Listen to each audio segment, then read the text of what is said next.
I want to go back to an experience I had in 2017. So I referenced this earlier. I taught in an international law program in Budapest, Hungary, at a Catholic law school, and there were about 19 international law students, maybe 4 Americans, and we were taking up sustainability and law was our topic. And I had the section on the church's teaching on environmental stewardship, and our primary text was Laudato Si. I was so impressed with these law students, but the first thing that I saw, both coming into Prague and then later into Budapest, was the fact that these European cities are absolutely laid out in a much more sustainable way. That, and in these podcasts, whether it be the EDI topic that we took up recently, or in this, in no way am I meant to be our country's all wrong, and but to really, I think we're invited prophetically to examine our culture through the lens of Catholic teaching, to say, where can we improve, or where can Christians be hopefully in humility, a source of light and goodness. 11. But it just struck me as the plane was going down, you didn't see this suburban sprawl, which really isn't sustainable. As things shift, the COVID and the fact that so much is being done online, which also has an environmental impact. I mean, you can't blink without seeing a truck, delivering some package, Amazon or whatever truck. But maybe talk a little bit about where you think American culture in particular, because Laudato Deum, which just came up from Pope Francis in October, really lays some of this in terms of American culture. And I know that drives some people crazy who are not fans of Pope Francis, including in the American church. But where do you think we can learn from other cultures in terms of, we consume a lot of energy. There's a lot of consumption. There's a lot of waste. Can we learn from other communities that have just simply done a better job in terms of sustainability and how they've set forth their economic life and also their cities and towns? Yeah, that's a great question. There's certainly a lot more that we can do in terms of investing in public transportation and in reducing, the vehicle miles traveled that people do with the commuting to the suburbs. I'm of two minds. When Pope Francis in these encyclicals talks about sacrifice and how that resonates, I think, with many Christians, because we know from the teachings of Jesus and his example that sacrifice is an act of love, right? Mm-hmm. And so, here we're talking about giving up maybe that, that bigger gas guzzling car, or being reducing our consumption and recognizing that the value that we get from life, is probably can come from other places instead of more and more consumption, and which resonates with me as a way to live intentional and value-driven life, and sort of thinking about what resonates in communicating more broadly. And I think some of those messages for people, the general public, maybe some of those don't resonate as well. If you say, well, the solution is you need to deny yourself things, that I think is less likely to move the needle for people than some other messages that resonate more. No one says I want to leave the world a worse place, right. For the next generation. That's very selfish. Everyone recognizes that's not a way to live with integrity or a good way to be. So I think there are some other messages that have more universal appeal than simply saying deny yourself, consumption. So I hope that we can do things like ban single-use plastics, and then it becomes easy for people, right? You shouldn't, if we rely on that individual choice, of consumers to forego convenience. That's a bit of an uphill battle against human nature.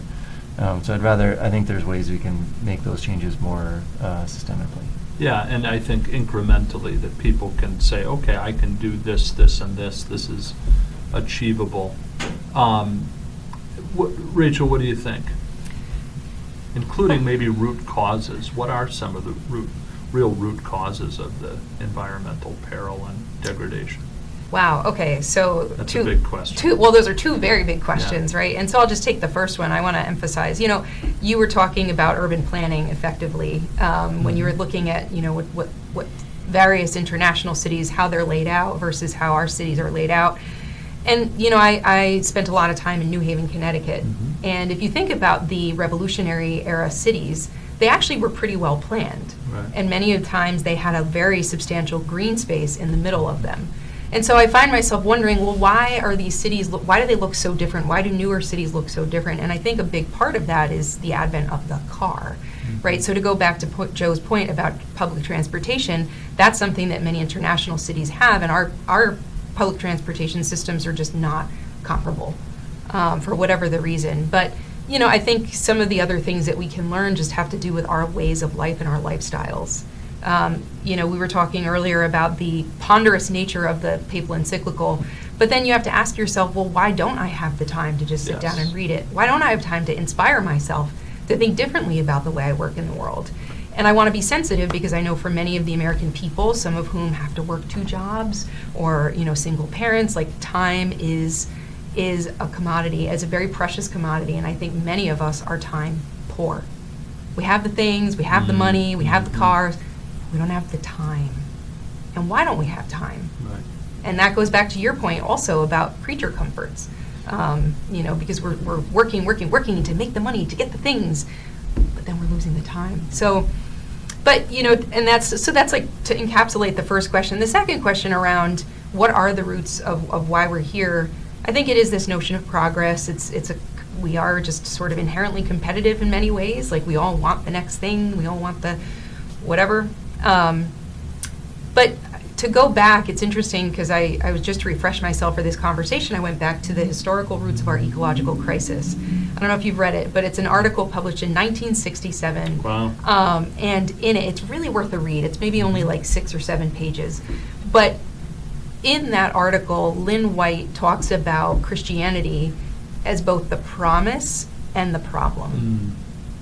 And he actually, and I wrote a couple quotes down, he talks about Francis as the greatest spiritual revolutionary of Western history. Wow. So, he first called out St. Francis of Assisi as a revolutionary, as somebody who gave us a new way to think about our relationship to nature. And so I do think, there are some people in our field who might say that the Protestant ethic or this, separation of man and nature or even mind and body is the problem, but I think there's a lot of value in mining that tradition, which is what, Francis is doing now, Pope Francis is doing now. So.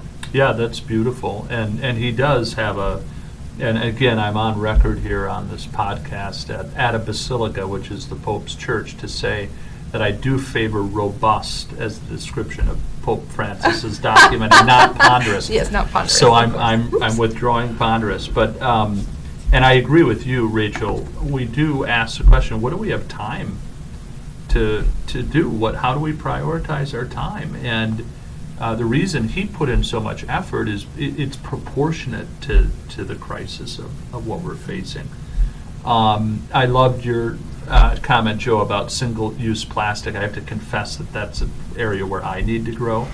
I'm much better in a number of areas than I was 10, 15, 20 years ago, but it goes back to the convenience, and we have to ask ourselves, can we do away or give up something? In terms of, Rachel, your comment about Francis, St. Francis of Assisi, there's probably no saint in the Christian tradition who's more beloved. He was a revolutionary. I love that description of St. Francis. And he's often described as having the type of relationship with nature that was there before the fall. And so rather than dominate, Augustine talks about this lust to dominate. He's in communion with all of creation in a way that's sublime, and a way that is also educational. As Christians, we can have that relationship with nature, to see its intrinsic value, to see that everything's connected. This is another theme of Laudato Si. Really, the kind of prism through which we're invited to read the document is through the fact that everything is connected, and what he describes as an integrative ecology, one that sees the connection of everything. One area of the document that I found helpful when I was at Our Lady of Lourdes is they wanted to put up a 30-story apartment thing right adjacent to the church, which had been the center of the neighborhood initially. And one of our parishioners talked about, density, density, density. Everything's about density, and he referred to it as dumb density. It was going to overshadow this cultural landmark. And so there was a section that I read from Laudato Si that talks about cultural sustainability. That you sustain these beautiful cultural landmarks, including the one that we have here. One of the reasons why we're going to do a significant restoration of the Basilica Church is because it is a living, breathing church and temple of God's presence, but it's also a cultural landmark. And it's been part of Minneapolis and will be for years to come. I want to go back to that international law program because I asked the question on my final. I asked two questions. One of them was, and I did a critique of American approach to environmental sustainability. I said some nice things as well about my native land, but I asked the question: it was the Trump administration at the time, the decision to pull out of the Paris Accords, was it consistent with a global common good? I had two law students who just blew me away by how fantastically they aced the exam. So I taught for an intense day and then gave them the final. Oof. I mean, literally an 8-hour day, and then they had an hour and a half final. A woman from Africa and a woman from Indonesia, I think, got a perfect score, and I almost never give perfect scores on my exams. But one, I don't know if it was one of them, but one kind of left me chuckling because they said not only is it contrary to the global common good, especially given how big the United States is, it will also not make America great again, which was a kind of a pithy response.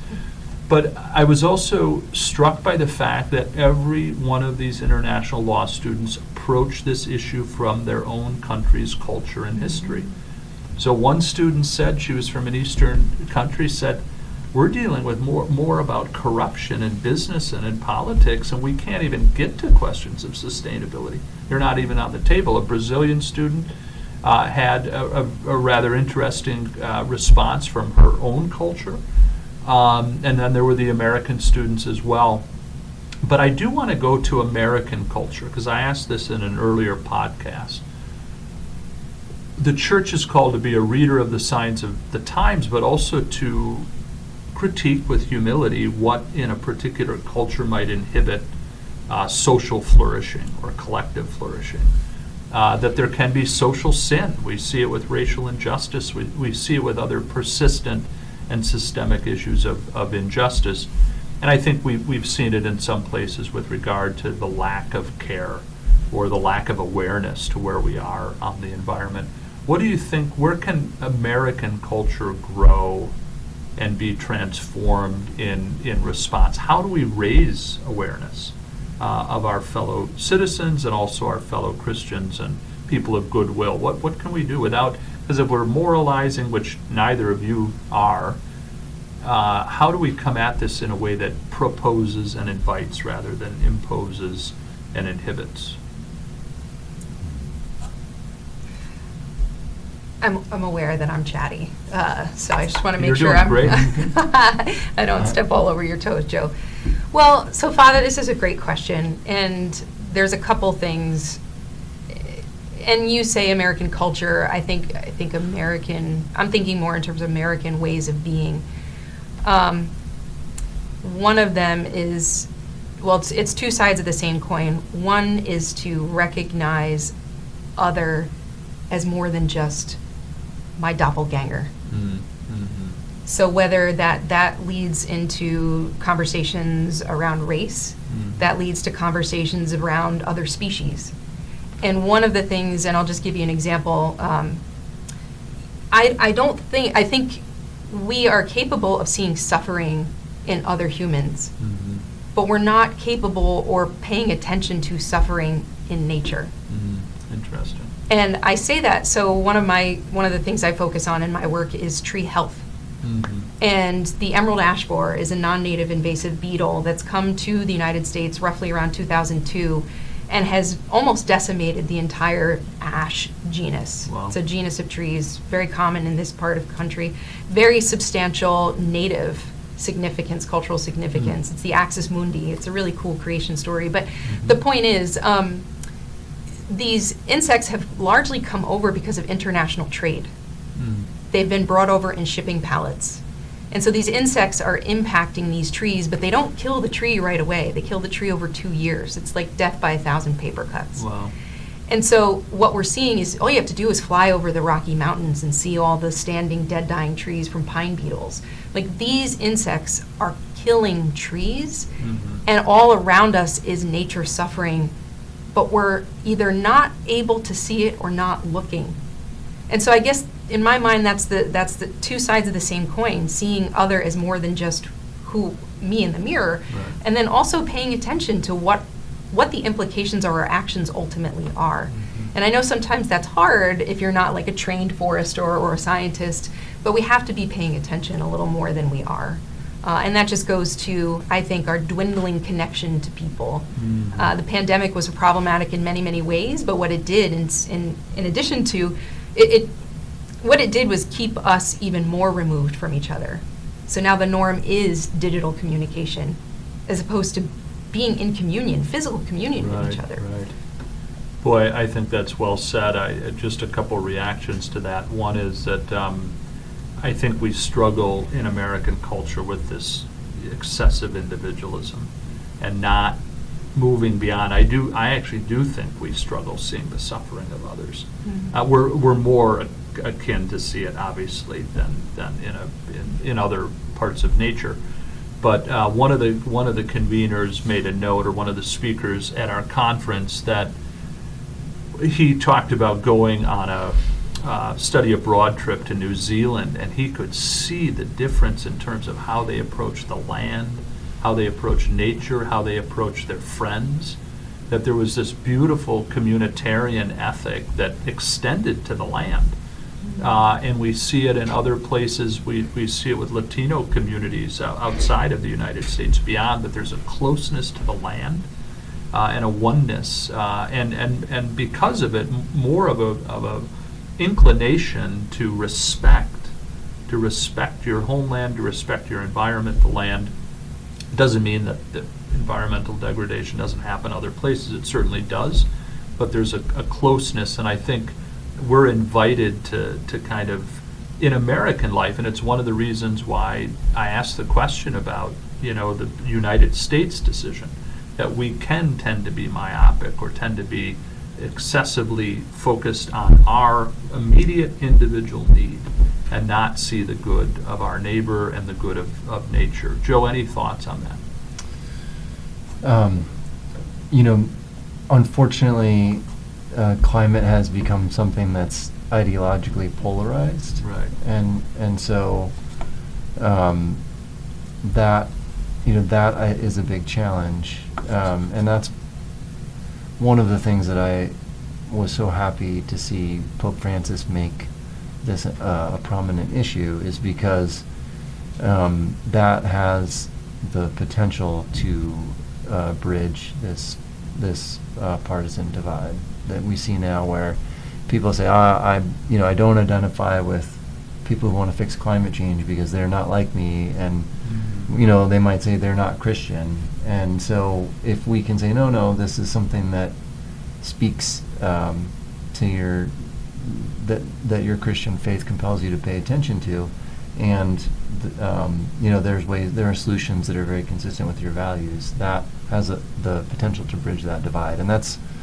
so that, I don't know if that directly answers your question, but that's what I go to when I think about the current state of our culture is one of the features is how politically divided we are, and that people, if they're in different ideological camps, that can just make it really hard to find common ground, and this is something we desperately need to find common ground on. Right, I agree. And then to also say, in some of these areas, the changes, while there will be a cost, effect, a cost in terms of that's called forth, there are financial benefits to some renewable energy initiatives, other initiatives in terms of economically and that benefit the environment. Sadly, though, Joe and Rachel, the polarization also sees itself manifested in the church. So we see that in the Catholic communion, and sadly there are some folks who just write off what Pope Francis says. They see him as a progressive pope, and why is he focused on the environment when there needs to be this, that, and the other thing done in the church? And so one of the, in this conference again that I was at, it was lamented that not more leadership has been demonstrated by the United States Conference of Catholic Bishops. This has not been a priority of the conference. And it was certainly of the bishops who were there and the cardinals. And we talked about the need for more leadership in this area. But I agree with you that the more we can find common ground in this area, and I do want to kind of start to wrap up our conversation, which has been really great, and I appreciate your wisdom, both of you. What are things that the average American family can do, steps that can be taken in everyday living that can really curb the impact on the environment and climate change? What are some practical things that we can do? Sure. We can think about, our transportation, our energy and heating, and our diets. So, we can drive less. We can walk and bike and take public transportation and carpool. We can, if you're purchasing a vehicle, you can get an electric vehicle, and those reduce they have less climate pollution than other vehicles, even considering all the energy that goes into making the battery, et cetera. We can, we're somewhat, we have energy utilities and they give us energy, but most of the utilities have a little program where you can say, I want to invest, a little more and get my energy from wind or solar, or you can, there's community solar that you can buy into, and then that provides, you're chipping in with other people and making solar panels, and then you're getting energy from that. Or you can put solar panels on your roof, or put geothermal, or put more insulation in your home to make it more energy efficient. And then you can eat, a little bit lower on the food chain, so less meat, in particular the animals that produce methane, which is a powerful greenhouse gas. So beef being the primary. So those are things that we can do to reduce our footprint. That's great. Does it extend to, I can eat less beef, but I can't, as a Wisconsinite, eat less cheese. But those also come from cows. I think there is this concept of, like meat eaters and vegetarians and vegans, and there's this other concept called a flexitarian, where you're just, it's in Lent we don't eat meat on Fridays, and so people talk about meatless Mondays. So we don't need this extreme. We need Right. There's degrees, and so we can it's a. But no, I'm not coming for your cheese curds. They, you can have as many cheese curds as you want, and if you there's other ways to reduce. So maybe don't have the burger with it, or have the Impossible Burger with it instead. Okay, great.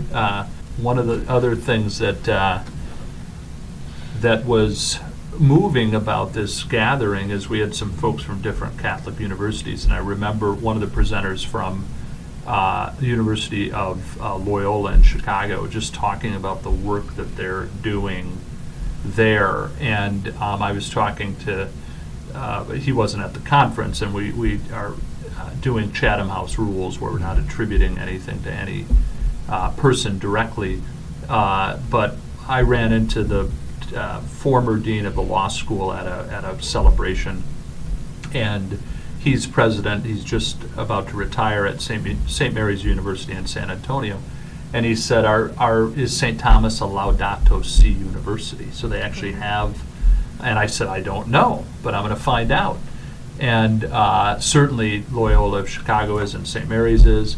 And so they're taking specific steps, and I think the Pope might have even asked Catholic institutions and universities to say these are the steps that we're taking.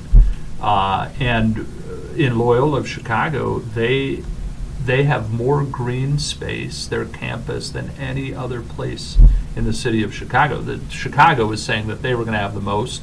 It turns out Loyola University does, and they were very intentional about that. But other Catholic universities, and I think Loyola, have meatless Mondays, or they try to conserve and do what they can incrementally in a way that really is impactful in the long run. Rachel, any thoughts on what we could do, and any closing thoughts? Father Daniel, there will always be thoughts. But we're joking, and Joe's saying he's not going to come for your cheese curds, and he knows pretty well he better not touch my steak.